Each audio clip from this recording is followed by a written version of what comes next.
দেখো, এ হচ্ছে টয় ট্রেনের ইঞ্জিন সব এখানে আমার সার্ভিস হয়। দেখো, এটা টয় ট্রেন সার্ভিস ইঞ্জিন। তো এটা হচ্ছে দার্জিলিং, প্রপার দার্জিলিং। এইখান থেকে কিন্তু লাস্ট, এখান থেকে ট্রেন আর ওদিকে যায় না। এইখান থেকে এবারে ওদিকে যে কটা স্টেশন আছে সেগুলো এখানকার লোকজন বা কিছু টুরিস্ট আছে, তারা হয়তো সুন্দর একটা দৃশ্য মজা নেওয়ার জন্য হয়তো এগুলো চড়ে। তো জানি না ঠিক, তবে এখানকার যে যারা টয় ট্রেন সব বসে আছে দেখলাম, বেশিরভাগ দেখলাম এখানকারই লোক। তবে অনেকগুলো স্টপেজ আছে হয়তো এখান থেকে কাজে যায়, সেই স্টপেজে কাজে যায়। তবে টয় ট্রেনের লাইন কিন্তু সম্পূর্ণটাই আলাদা। এখানে কিন্তু যে এই যে গাড়ির যে জামটা আছে, টয় ট্রেনে কিন্তু জামটা নেই। এই হচ্ছে স্টেশন, লাস্ট স্টেশন দার্জিলিং। ঠিক আছে, থ্যাংক ইউ ফর ভিজিট। তো এখানে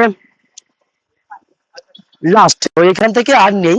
এবার ওইখান থেকে হয়তো, কিন্তু ওই যে টয় ট্রেন লাইন কিন্তু কোনো জাম নেই, কিন্তু ওর লাইনটাই কিন্তু আলাদা। কারণ এই যে গাড়ির যে আমাদের এগুলো আছে সেগুলো কিন্তু এখান থেকে উঠছে, ওরা সব এখানকারই লোক, হয়তো 4টে 5টা স্টপিস, বড় বড় স্টপিস, কিন্তু ছোট ছোট স্টপিস না। ওরা এখান থেকে হয়তো জীবিকা অর্জনের জন্য এই গাড়িতে করে যায়, যেহেতু কোনো জাম নেই। আর এই টাটা সুমো আর এই যে গাড়িগুলো না, ভীষণ জাম, জাম হচ্ছে।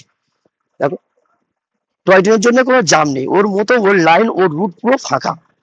তো স্বাভাবিক, হওয়াটাই স্বাভাবিক, যেহেতু কর্মজীবী লোক ওখানে। আর এইগুলো, এই যে গাড়ির সব তো এগুলো সব টুরিস্ট, আর তার মধ্যে কিছু কর্মজীবী লোক আছে যারা অনেক দূরে দূরে যায়, তাদের জন্য হয়তো এটা।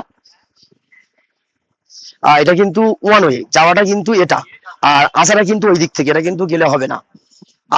আসলে এটা দিয়ে হবে না, এটা কিন্তু নো এন্ট্রি। এখানে সামনে পুলিশ দাঁড়িয়ে আছে, এখানে নো এন্ট্রি, নো এন্ট্রি রাস্তা এটা।